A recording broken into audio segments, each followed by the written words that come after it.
आज हम लोग पढ़ेंगे क्लास 10 का इम्पोर्टेंट चैप्टर सरफेस एरिया और वॉल्यूम। ठीक है, न्यू सिलेबस के अनुसार चैप्टर 12 में है ये, है ना। तो सरफेस एरिया और वॉल्यूम का सबसे इम्पोर्टेंट टॉपिक है कि सबसे पहले यहाँ पे हम लोग फार्मूला, जितने सारे इम्पोर्टेंट फार्मूला है सब करेंगे। ठीक है, बिना फार्मूला का चैप्टर कंप्लीट नहीं होगा। अगर फार्मूला याद है तो 50% आसान। तो सबसे पहला फार्मूला है हमारा क्यूबॉइड के लिए। ये क्यूबॉइड शेप में है, जिसका होता है लेंथ, ये होता है ब्रेथ और ये होता है हाइट। ठीक है, तो वॉल्यूम ऑफ क्यूबॉइड होता है हमारा L into B into H. ठीक है,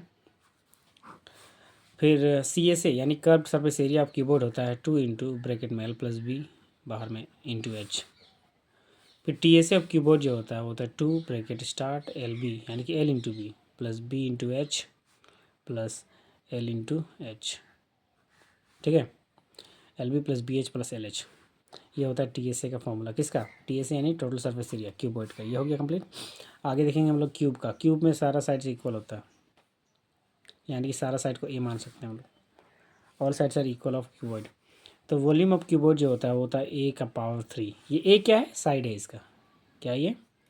यानी कि एक वैल्यू दिया हुआ रहेगा तो समझ जाओ कि उसका सारा पार्ट्स इक्वल है, तो उसी का क्यूब करेंगे, वॉल्यूम निकल जाएगा। A का cube power 3। CSA of cube होता है 4A square, 4 into A square. TSA of cube होता है 6A स्क्वायर। ठीक है, सॉरी। आगे देखते हैं, ये हमारा कोण है। कोण में ये जो तिरछा गया ना, इसको स्लेंट हाइट बोलते हैं। क्या बोलते हैं इसको? Slant height. इसको L से दिखाया जाता है। स्लेंट हाइट इसको L से दिखाया जाता है। और ये हमारा हाइट है और ये रेडियस है। ठीक है, कभी कभी डायमीटर भी दिया हुआ रहेगा। डायमीटर दिया हुआ रहेगा यहाँ से यहाँ तक, तो डायमीटर को D से दिखाते हैं। तो डायमीटर अगर दिया हुआ रहेगा तो उसके से रेडियस निकाला जाता है। रेडियस निकालेंगे कैसे? उसका हाफ करके, बाय 2 करके। ठीक है, वॉल्यूम ऑफ कोन होता है 1/3 pi are square h. CSA of cone होता है pi r l, pi into are into l, यही एल स्लेंट हाइट इसका। ठीक है, TSA ऑफ कोन होता है हमारा पाई आर ब्रैकेट में एल प्लस आर। ये होता है कोन का। ठीक है, आगे देखते हैं हम लोग। ये हमारा सिलेंडर है ना।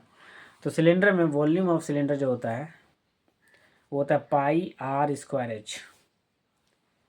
ठीक है, ये हमारा एच है, ये रेडियस है दोनों तरफ। ठीक है, CSA ऑफ सिलेंडर होता है 2 पाई आर एच, यानी कि 2 into pi into are into H. सब मल्टीप्लाई में होता है आपस में, सब इंटू में होता है। ठीक है, पाई का वैल्यू कितना होता है? 22/7। तो पाई का जो वैल्यू होता है हमारा लेना है, क्वेश्चन में लिख देगा। अगर बोलेगा जब तक पाई का वैल्यू कुछ और ना बोला जाए, यूज़ करें 22/7।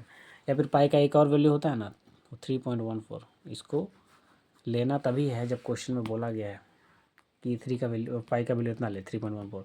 नहीं तो बाकी में क्या लेते हैं हम लोग? पाई का वैल्यू 22/7 लेना है। हाँ, आगे फॉर्मूला कंटिन्यू करते हैं। TSA ऑफ सिलेंडर जो होता है वो होता है हमारा 2 पाई आर ब्रैकेट में आर प्लस एच। ठीक है, आगे देखते हैं volume of sphere. Volume of sphere ये होता है स्फेयर, गोला, फुटबॉल। ठीक है, स्फेयर में ये होता है सिर्फ रेडियस, है ना, आधा सेंटर से रेडियस हो गया, ये स्फेयर है। तो वॉल्यूम ऑफ स्फेयर का फॉर्मूला होता है 4/3 पाई आर का पावर 3 यानी क्यूब। CSA ऑफ स्फेयर होता है तुम्हारा, CSA ऑफ स्फेयर होता है 4 पाई आर स्क्वायर। क्या होता है? 4 पाई आर स्क्वायर। ये CSA पूरा कंप्लीट होता है, इसलिए इसका TSA और CSA सब same, 4 pi are square. TSA नहीं लिखना है ना। अब यहाँ पे वॉल्यूम ऑफ हेमिस्फेयर, वो किसका? हेमिस्फेयर का। इसमें रेडियस होता है आधा, जो है गोला जो होता है हेमिस्फेयर। तो इसका जो वॉल्यूम होता है इसका हाफ हो जाएगा। 4/3 है तो 2/3 पाई आर क्यूब, यानी 3 पावर रेडियस का। इधर भी रेडियस ही रहेगा। अब यहाँ पे देखेंगे CSA of hemisphere. CSA of hemisphere होता है 2 पाई आर स्क्वायर। यहाँ पे 4 पाई आर स्क्वायर, तो इसका हो जाएगा 2 पाई आर स्क्वायर। अब आगे देखो, TSA ऑफ हेमिस्फेयर होता है इसका TSA निकाला जाता है, क्योंकि ये हमारे ये CSA का पार्ट हो गया और ये भी है ना, ऐड इसमें करना पड़ेगा। तो TSA जो होता है वो होता है 3 पाई आर स्क्वायर। क्या होता है? 3 पाई आर स्क्वायर। इसमें यहाँ पे जो स्लेंट हाइट के बारे में बात कर रहे थे हम, तो स्लेंट हाइट, जो कोन का स्लेंट हाइट होता है उसका भी एक फॉर्मूला जानना होता है, स्लेंट हाइट। ये जितने सारे फॉर्मूला है 9th क्लास में भी और 10th क्लास में भी काम आएगा। ठीक है, तो फॉर्मूला जो है याद कर लेना है। तो स्लेंट हाइट जो होता है L, जिसका फॉर्मूला होता है √, H square plus R square, ये आगे पीछे है तो उससे कोई दिक्कत नहीं है, प्लस में है ना।